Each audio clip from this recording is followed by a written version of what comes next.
আমাদের সংস্কৃতি, আমাদের সংস্কার সর্বদা থাকবে আমাদের সাথে।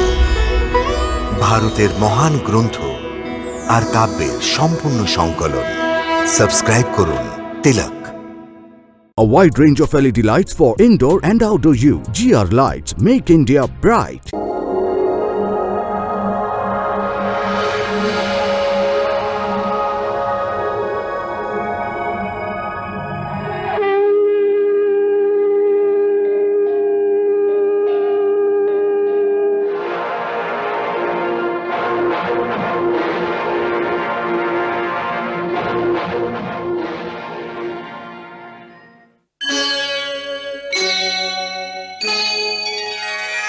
Krishna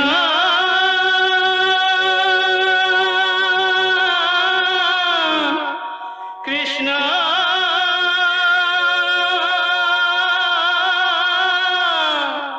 Hare Krishna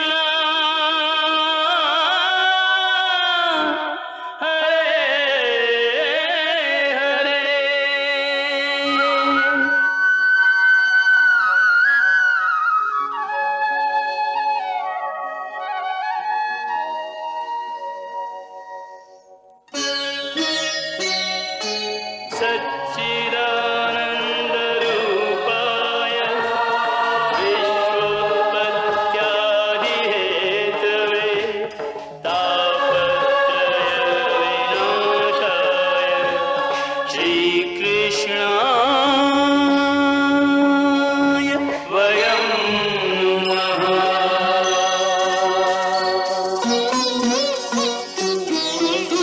Shri Krishna Govinda Hare Murare He Nath Narayana Vasudeva Hare Krishna Hare Krishna Hare Hare Krishna Krishna Krishna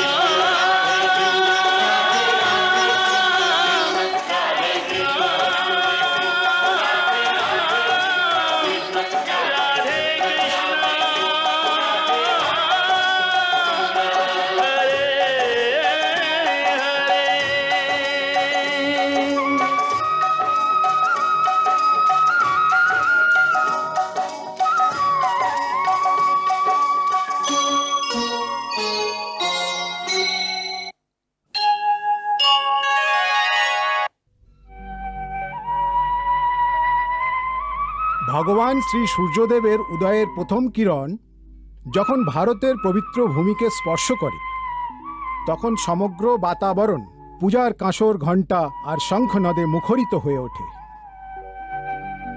মন্দিরের কপাট উন্মোচিত হয়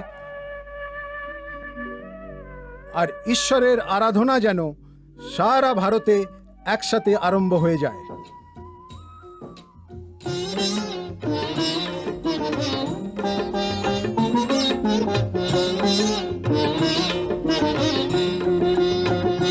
শ্রী কৃষ্ণ কথামৃত পান করো, শ্রী কৃষ্ণ কথামৃত। এই ভারত ভূমির আরেক নাম দেবভূমি।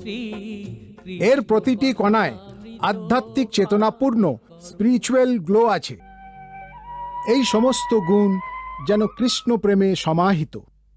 তাই শ্রীকৃষ্ণ নামেই তার জাগরণ, আবার শ্রীকৃষ্ণ নামেই হয় তার অন্তলীন।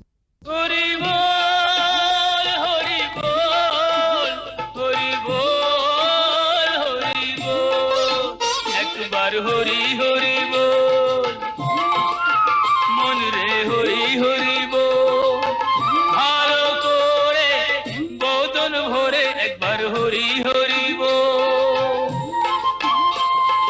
ভাবের অনাগুনা রাধা হরিতে কোনো পার্থক্য নাহি দুটো চরিতে একবার হরি হরি বল হরি বল হরি বল হরি বল। ছোট ছোট গ্রামে প্রাতঃকালে কোনো না কোনো পণ্ডিত ব্যক্তি শ্রীমদ্ ভগবদ্ গীতার গান করে শোনায়। কৃষ্ণ কৃষ্ণ বলো রে রাধা কৃষ্ণ বলো, কৃষ্ণ কৃষ্ণ বলো রে রাধা কৃষ্ণ বলো। হরে কৃষ্ণ হরে কৃষ্ণ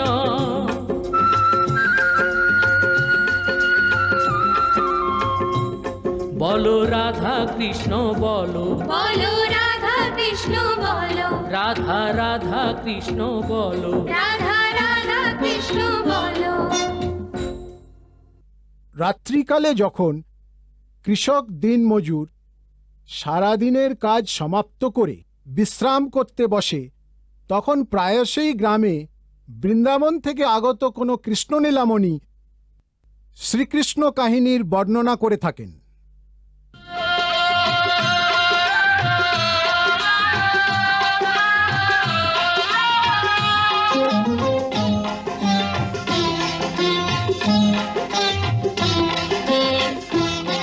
यशोदा तेरे लाला ने माटी खाई, यशोदा तेरे लाला ने माटी खाई। कछु मुख में कछु तन लिपटाई, कछु मुख में कछु तन लिपटाई, यशोदा तेरे लाला ने माटी खाई, यशोदा तेरे लाला ने माटी खाई। শ্রীকৃষ্ণ লীলা কথার মুখ্য আধার ব্রহ্মবৈবর্ত পুরাণ তথা শ্রীমদ্ ভাগবত মহাপুরাণ। শ্রীমদ্ ভাগবত মহাপুরাণের কথা কৃষ্ণভক্তি নির্মিত এক গঙ্গা, যা ঋষিগণ ধরিত্রীতে বাহিত করেছেন, যা আজ অবধি দেশের সমগ্র ভক্তের হৃদয়ে বয়ে চলেছে। গঙ্গা নদী তো কেবল ধরিত্রীতে বাহিত হয়, কিন্তু এই ভগবতের গঙ্গা তো প্রতি ঘরে ঘরে বয়ে চলেছে। প্রতি ঘরে তার নিত্য পাঠ হয়। আবার অনেকে একেই ভগবান কৃষ্ণের বিগ্রহ মনে করে এই গ্রন্থের পূজা পর্যন্ত করে। আজ এই শ্রীকৃষ্ণ ভক্তি ভারত বা ভারতের তটে সীমাবদ্ধ নয়। মনুষ্য সমাজের কল্যাণের জন্য ভারতবাসী সদা নিজের সংস্কৃতি আর আধ্যাত্মিক দর্শনকে কখনো যাত্রীদের মাধ্যমে, কখনো বৃক্ষের মাধ্যমে, কখনো সাধু আর যোগীর মাধ্যমে সংসারের সমস্ত দেশে ছড়িয়ে দিয়েছে। অতীতে এরই প্রমাণ দেয় বোধি বৃক্ষ। পূর্বদেশে যদি দেখা যায়, আধুনিক কালে পরমহংস শ্রী রামকৃষ্ণের আদেশে স্বামী বিবেকানন্দ পশ্চিমে গিয়েছিলেন। আবার প্রেম অবতার বাবাজির আদেশে যোগানন্দও আমেরিকায় গিয়েছিলেন।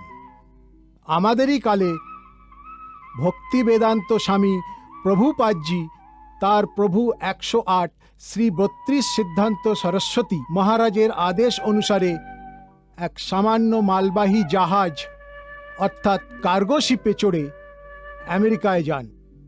সেখানে উনি শ্রীকৃষ্ণ ভক্তির এমন আলো ছড়িয়ে দেন, যার দ্বারা সারা বিশ্ব আলোকিত হয়ে ওঠে।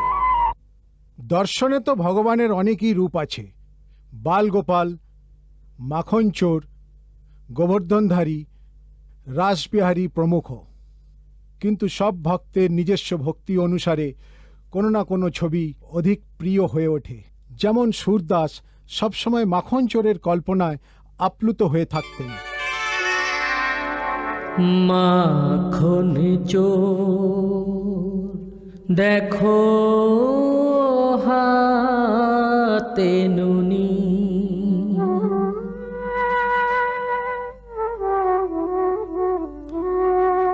মাখন চোর দেখো হাতে নুনি,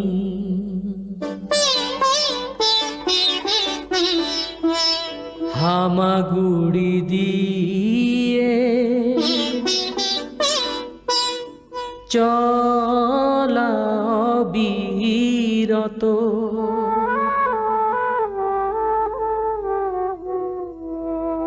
হামাগুড়ি দিয়ে চলা বিরত, মুখে ননি মেখে ফেরে,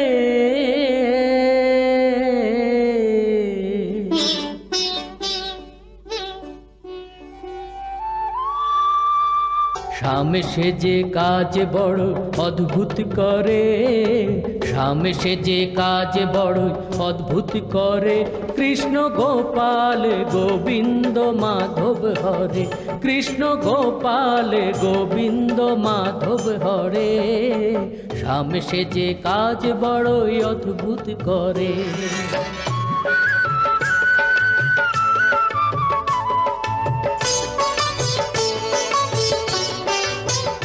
নাথ তোমার করুণা অপার যে, তোমার লীলা বোঝে না বুঝে,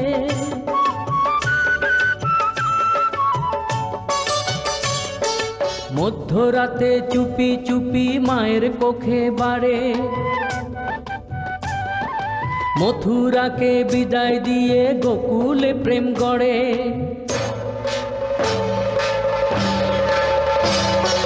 নিজের ঘরে ননি চুরি করে ননি চোরা, ও মাখন চোরের নামে খ্যাত সারা বিশ্ব জোড়া। আরে হো যমুনা তীরে সকল গোপিনীদের বস্ত্র করে হর, মানে শরম আর রহে না যে, লাজে হায় মরে যায়।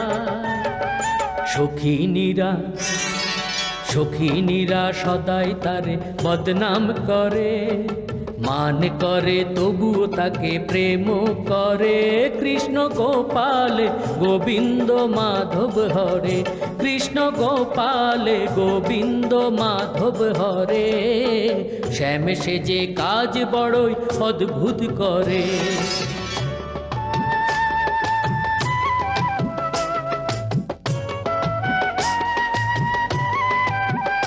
কংসের সেনায় আসে তার নিধনে, সে যে সকলকে একে একে মারে,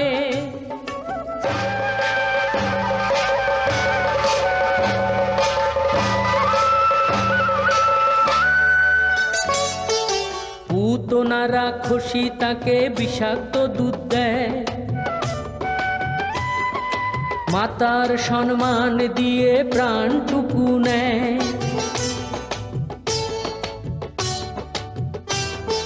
দুষ্ট তৃণাবতকে প্রভু বায়ুর মতো ওড়ায়, দানব বকাসুর ও অধাসুর তাদেরও প্রাণ ফোরায়। আরে হো নাগ কালিও তমন শেষে শিরে করে নর্ত,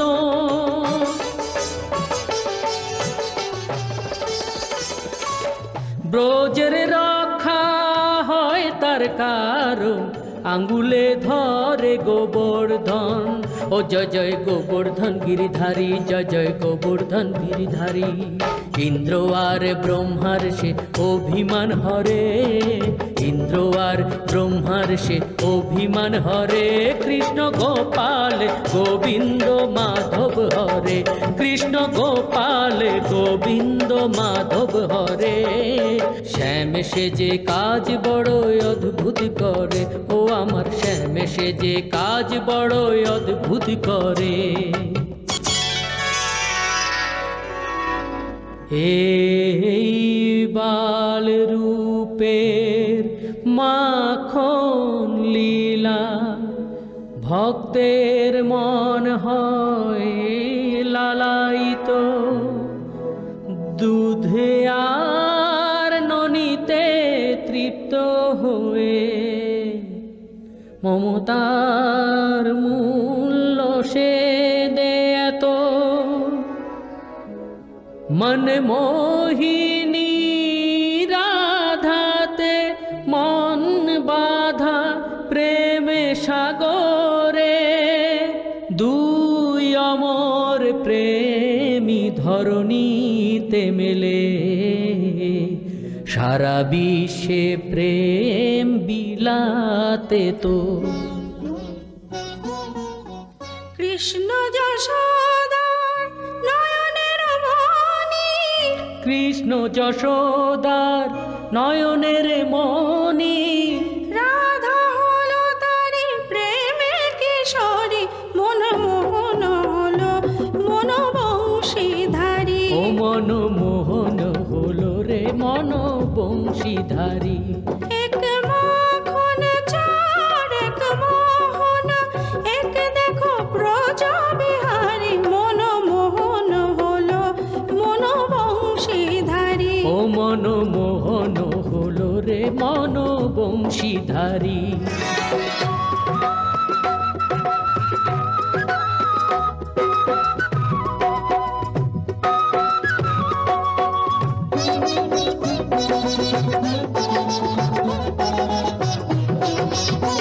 কেউ না জানে কেউ না বোঝে, কেউ না জানে কেউ না বোঝে, রাধা কৃষ্ণের প্রেম কাহানি, মন মোহন হলো মন বংশীধারী।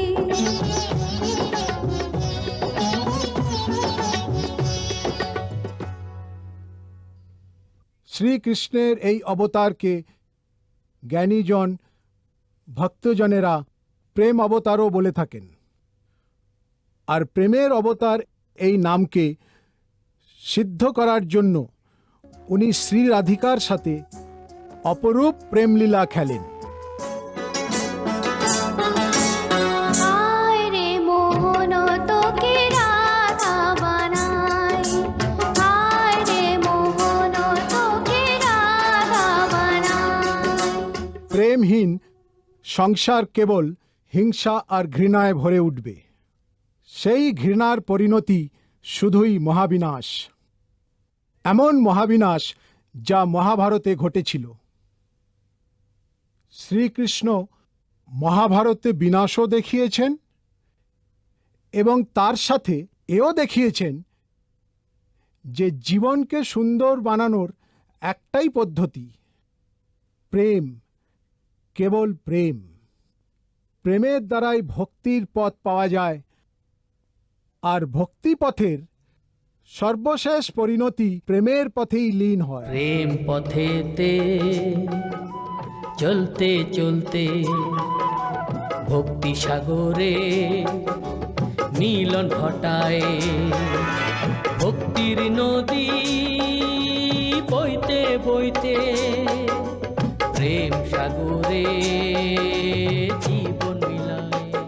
এ এমন এক স্থান যেখানে পৌঁছে ভক্তি আর প্রেমের কোনো তফাৎ থাকে না। এখানেই আত্মার পরমাত্মায় মিলন ঘটে এবং এই পরম মিলনের এক উৎসব হয়। এই উৎসবেরই নাম হলো মহারাস। আত্মা পরমাত্মার মিলন মধুমাস রে, এ যে মহারাস রে, এ যে মহারাস রে। ও জীবনের স্বামী ভক্তের যে দাস রে, এ যে মহারাস রে, এ যে মহারাস রে।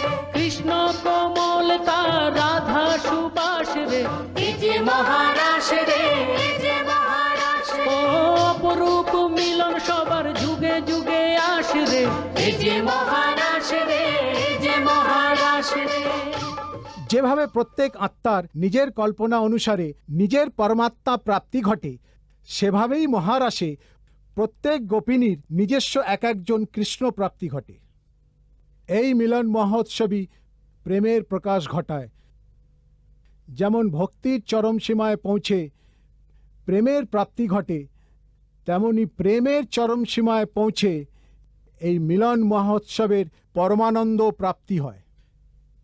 এই পরমানন্দ প্রাপ্তির পর আর কিছু পাবার অবশিষ্ট থাকে না। আর যেখানে পাবার কিছু অবশিষ্ট থাকে না, সেখান থেকেই ত্যাগের শুরু। যখন মিলন পরিপূর্ণ হয়, তখনই বিচ্ছেদ ও বিরহের আরম্ভ হয়। এটাই কালচক্রের নিয়ম। সুখ আর দুঃখ, মিলন আর বিরহ, হাসি আর কান্না সদাই একে অপরের পিছে ছুটে চলে। সুখের পর দুঃখ, দুঃখের পর সুখ, আবার দুঃখ, আবার সুখ। যেন মনে হয় কালের একটি চরণ সুখের, অপরটি দুঃখের। এই নিয়ম অনুসারে যখন মহারাসে প্রেমীদের মিলনের আনন্দ চরম সীমায় পৌঁছে যায়, সেখান থেকেই তাদের বিরহ যন্ত্রণা শুরু হয়। অন্তকালে কৃষ্ণকে গোপিনীদের ছেড়ে চলে যেতে হয়। রাধা আর কৃষ্ণের বিচ্ছেদের ব্যথা সহনীয় নয়।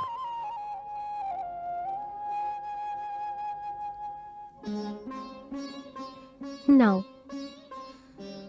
আমি এসে গেছি। বলো, কি বলবে? বলার তো কিছুই নেই, শুধু তোমার কাছে যাবার অনুমতি নিতে এসেছি। অনুমতি নিতে এসেছো নাকি আমার প্রাণ নিতে এসেছো? রাধে, প্রাণ তো আমাদের দুজনেরই এক, শুধু শরীরই দুটো। এই বিচ্ছেদ তো কেবলমাত্র দুটো শরীরের। কিন্তু বিচ্ছেদের পর আমার কি দশা হবে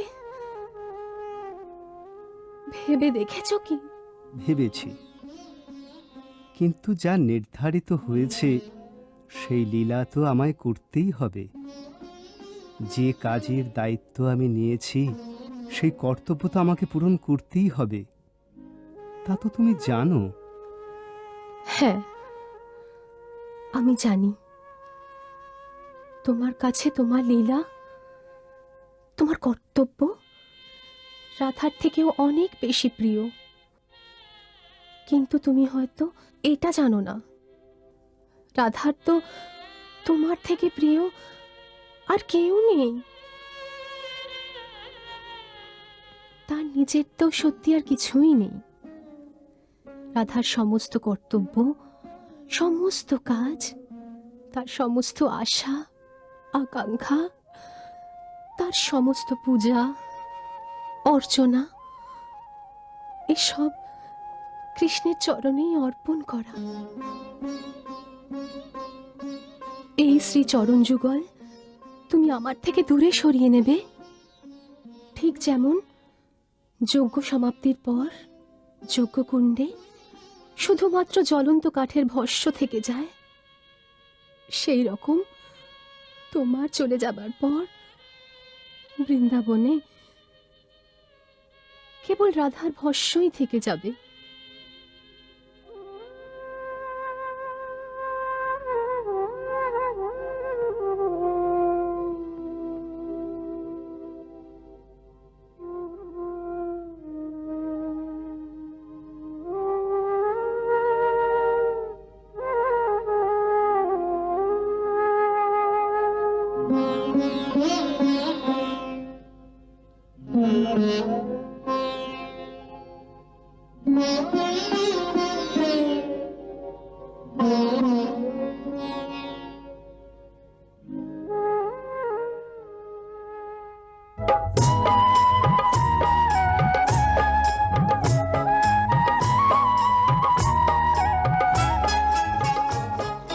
কৃষ্ণ বিনায় জীবন বৃথা, কৃষ্ণ হারায় প্রাণ।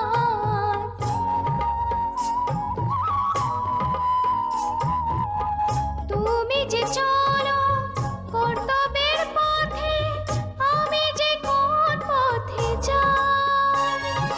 হে যোগেশ্বর বিদায়, হে মুরলীধারী বিদায়। মন ব্যাকুল আর প্রাণ আকুল, বলে যে প্রিয়া বিদায় বিদায় বিদায়, প্রিয়তম বিদায়।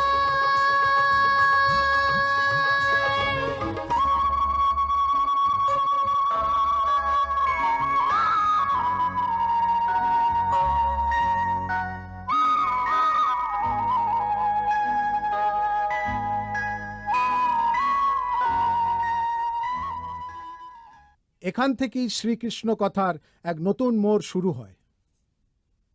এর মুখ্য উদ্দেশ্য হল ধর্ম সংস্থাপন, যা তিনি গীতায় বলেছেন। এখানে ওনাকে ধর্ম ও অধর্মের শক্তির মধ্যে যুদ্ধ করাতে হবে। এই যুদ্ধে ওনাকে অর্জুন আর যুধিষ্ঠিরের মতো নিজের প্রিয় ভক্তদের যুদ্ধে জেতাতেও হবে, তাদের রক্ষাও করতে হবে। আর এই মহাযুদ্ধের যুদ্ধক্ষেত্রের মাঝামাঝি দাঁড়িয়ে তাকে অর্জুনকে গীতার সেই দিব্য জ্ঞানও প্রদান করতে হয়, যা যুগ যুগ ধরে মানব জাতির পথপ্রদর্শক হয়ে চলেছে। যদা যদা হি ধর্মস্য यदा यदा हि धर्मस्य ग्लानिर्भवति भारत अभ्युत्थनम् अधर्मस्य तदात्मानं सृजन्यहम्।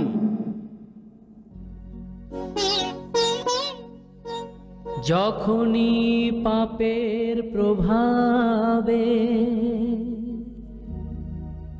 পূর্ণ হয় বিষ,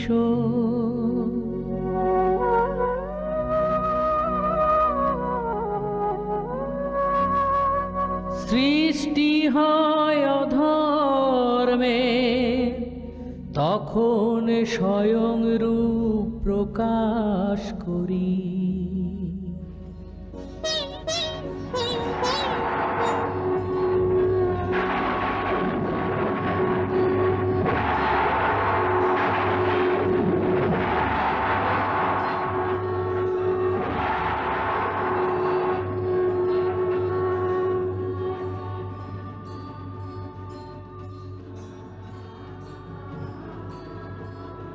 আপনি কে? আপনি কে? আপনি কে? আপনি কে? আপনি কে?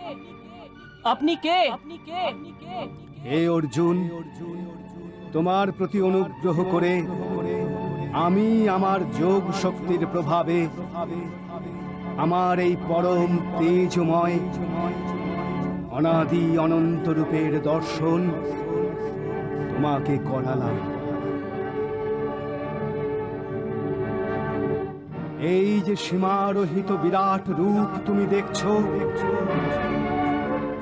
আজকের পূর্বে আমি কারুকে দেখাইনি।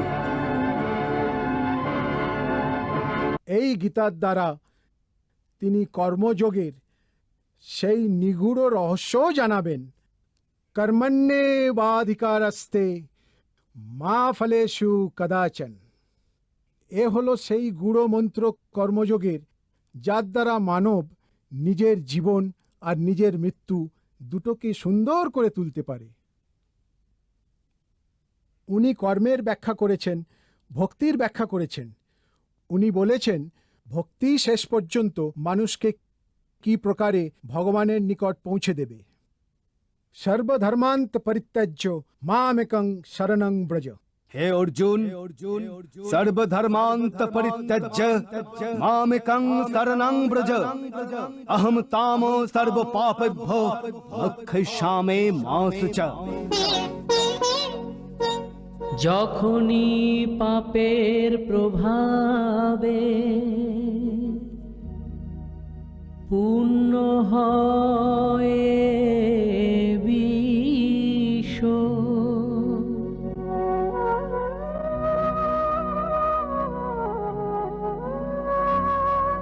সৃষ্টি হয় অধর্মে, তখন স্বয়ং রূপ প্রকাশ করি।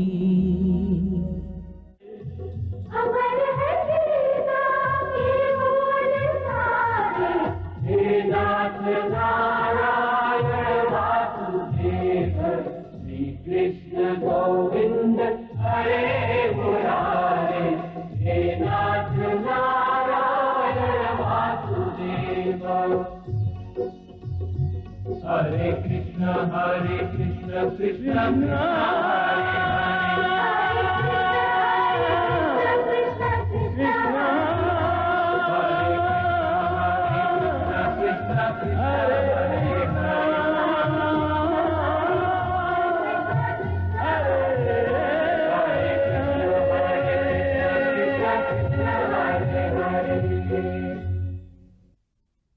এ কথা ভক্তি আর প্রেমের কথা।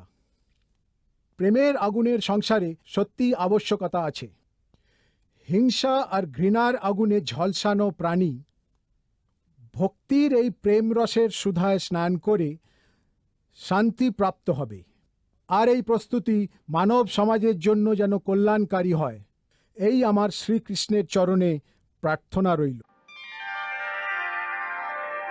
শ্রীমদ্ ভাগবতের এই দিব্য কথা যা নারদ মুনি সনত কুমারের শ্রীমুখে শুনেছিলেন, সেই অমর কৃষ্ণ কথাই সংসারীদের কল্যাণার্থে সূত মুনি নৈমিষারণ্যে শৌনক ইত্যাদি ঋষিদেরও শুনিয়েছিলেন।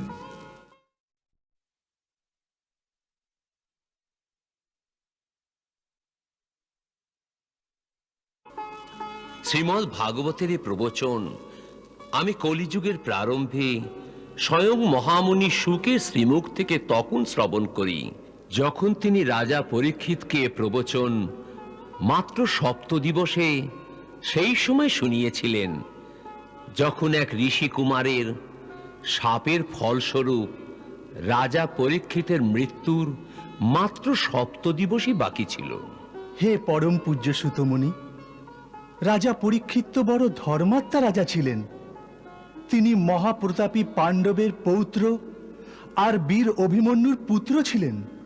তাহলে এমন পুণ্যাত্মা রাজাকে এক ঋষিকুমার অভিশাপ কেন দিলেন? মহর্ষি সৌনিক, এও কালেরই বিধান। তাই মহারাজ পরীক্ষিতের ন্যায় ধর্মপরায়ণ আর প্রতাপী রাজাকেও এক বালকের অভিশাপে দণ্ডভোগ করতে হল। কিন্তু যখন পরীক্ষিত অভিশাপ পেলেন, তখন ধরিত্রীতে কলিযুগের পদার্পণ হয়েছে। ভগবান শ্রীকৃষ্ণ মৃত্যুলোকে আপন লীলা সমাপ্ত করেছেন। তারপর পাণ্ডব সংসারে নিরাসক্ত হয়ে তার পৌত্র পরীক্ষিতকে রাজ্য সমর্পণ করে স্বয়ং হিমালয়ে প্রস্থান করেছেন। আর কলিযুগ নিঃশব্দ পদক্ষেপে এক তস্করের ন্যায় মৃত্যুলোকে প্রবেশ করেছে। একদিন মৃগয়াতে অজান্তেই পরীক্ষিত জঙ্গলে পথভ্রষ্ট হলেন।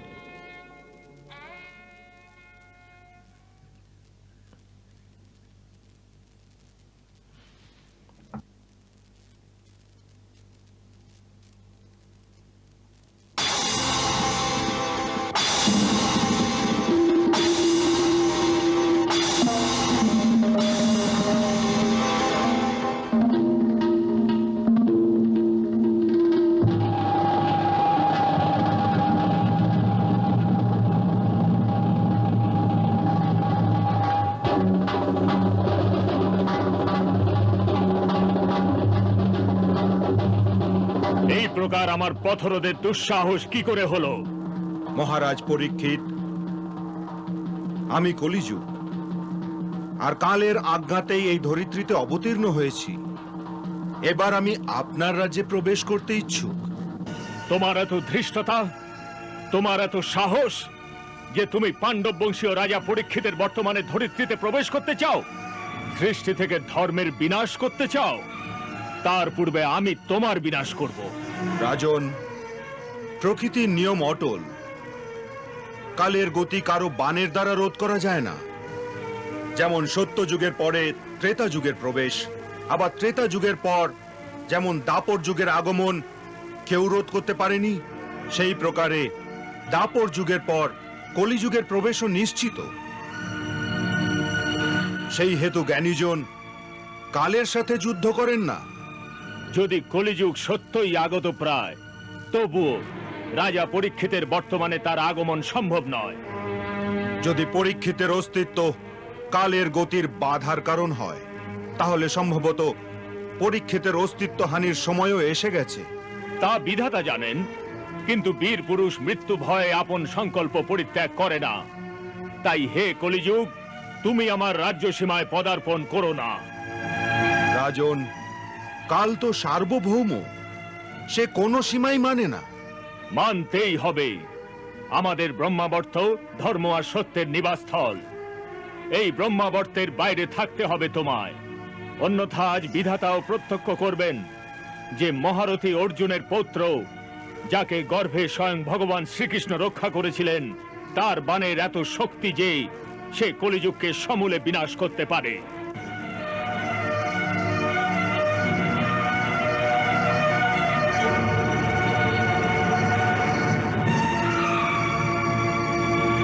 রাজন, আপনার বচন অটুট থাকুক আর প্রকৃতিরও নিয়ম ভঙ্গ না হয়, সেই হেতু আপনার জীবিতকালে আমি নিজেকে নির্দিষ্ট সীমায় বেঁধে নিতে এখনই প্রস্তুত। রাজন, আমি আপনার শরণাপন্ন, আর শরণাগতকে স্থান দেওয়া আপনার ধর্ম। সে কারণে আমায় সে স্থান বলে দিন যেখানে থাকতে পারি। তুমি পাণ্ডব বংশীয় রাজার শরণ প্রার্থী। আমি তোমার আবাসের প্রবন্ধ করব, কিন্তু তুমি অধর্মের সহায়ক, তাই আমি তোমায় কেবল চতুর্স্থানে থাকার অনুমতি দেব। যেখানে জুয়া খেলা হয়, যেখানে মদ্যপান হয়, যেখানে পরস্ত্রী সঙ্গ দেয়, আর যেখানে হিংসার অবাধ গতি, যে স্থানে ক্রমশ অসত্য, মাদক, কাম আর নির্দয়তা এই চার অধর্ম নিবাস করে থাকে, সেখানেই তুমি বাস করবে। প্রভু, এই চারটি স্থান অতি সীমিত, আমায় অন্য কোনো স্থানও প্রদান করুন।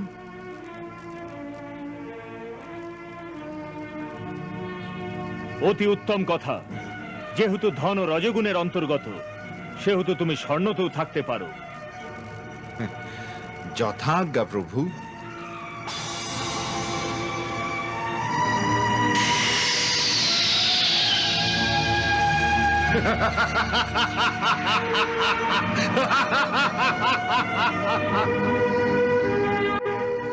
মহারাজের মস্তকে স্বর্ণ মুকুট ছিল, তাই কলিযুগ সর্বপ্রথম তাতেই অবস্থান করে আত্মতৃপ্ত হলেন। একদিন পরীক্ষিত শিকারের সন্ধানে পাগল প্রায়।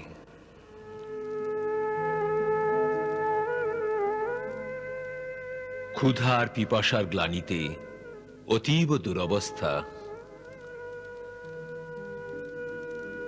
সন্ধ্যাবেলায় অত্যন্ত ক্লান্ত হয়ে তিনি শ্রমিক ঋষির আশ্রমে পৌঁছলেন।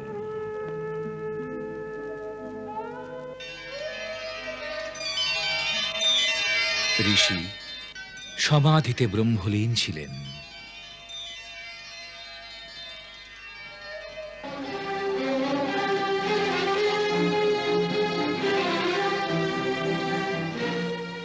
আমি পিপাসার্ত, আমার জল চাই।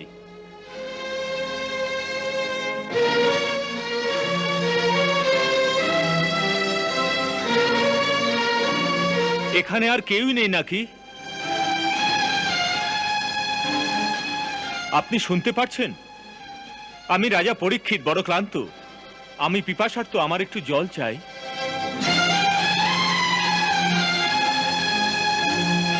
আপনি কি শুনতে পাচ্ছেন না?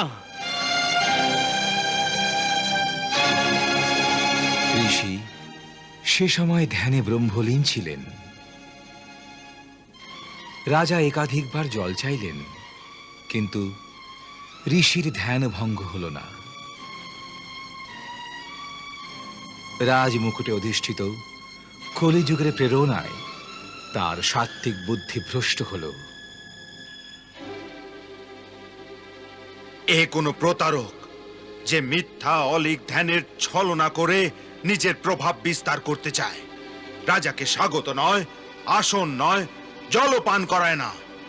এই মুহূর্তে এই দুষ্টের নিধন অতি আবশ্যক। অবশ্যই এই দণ্ড তার প্রাপ্য।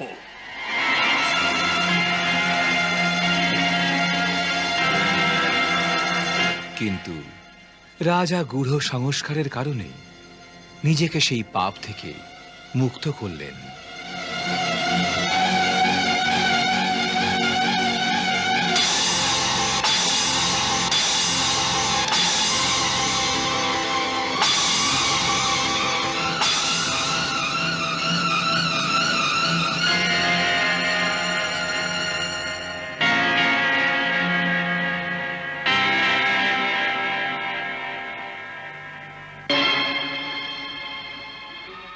ক্রোধবশত তিনি এক মৃত সর্প মহর্ষি শমিকের গলায় পরিয়ে দিলেন।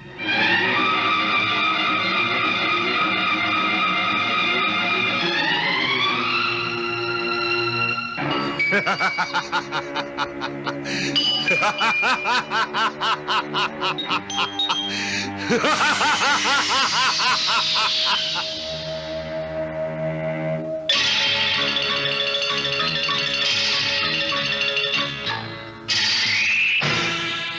মুনির পুত্র শৃঙ্গী বড়ই তেজস্বী বালক ছিলেন। সেই সময় তিনি নদীতে স্নান করছিলেন। অন্যান্য ঋষিকুমারগণ তার নিকটে গিয়ে বিস্তৃত বিবরণ দিলেন যে কি প্রকারে তার পিতা এক সামান্য রাজার দ্বারা অপমানিত হয়েছেন।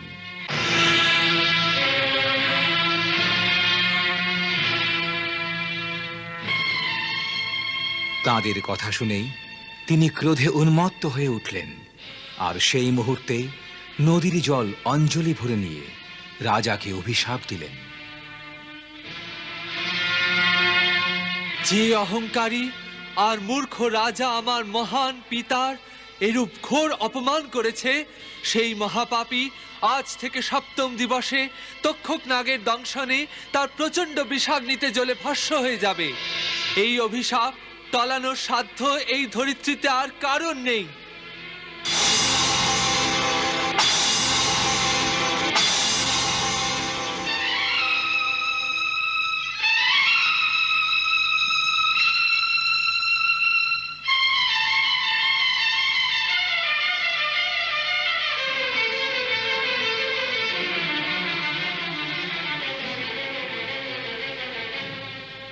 এই পরিহাস আমার সাথে কে করলো? গুরুদেব, কোনো রাজা এসেছিলেন। কোন রাজা? হ্যাঁ, এক অহংকারী, ক্রূর আর মহাপাপী রাজা এই দুষ্কর্ম করেছেন, কিন্তু উনি এর দণ্ড অবশ্যই পাবেন। আমি ওকে ভয়ঙ্কর শাপ দিয়েছি। শাপ? হ্যাঁ পিতা, আপনাকে যে অপমান করবে সে সেই পাপের দণ্ড অবশ্যই পাবে। তক্ষক নাগের দংশনে যে ভয়ঙ্কর বিষাগ্নি থাকে, আজ থেকে সপ্তম দিবসে সেই বিষাগ্নির প্রদাহে ওই পাপী ভস্ম হয়ে যাবে। তুমি কি জানো উনি কে ছিলেন? না। না জেনেই দণ্ড দিয়ে দিলে?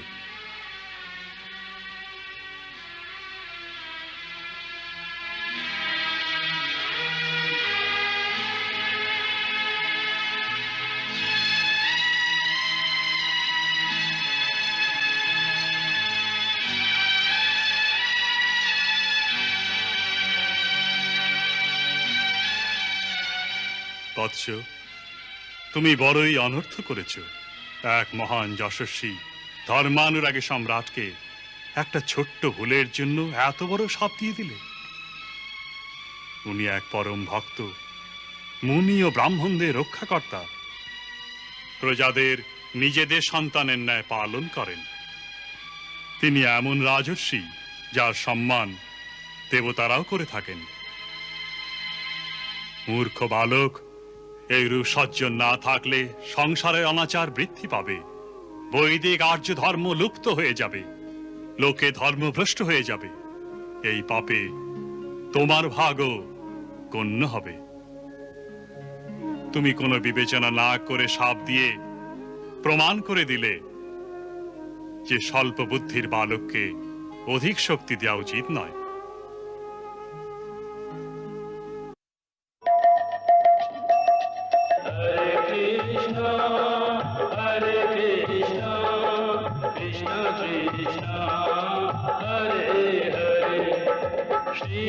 श्रीकृष्णचरितं गुणानुवादं तत्प्रेरणा अहं करोमि।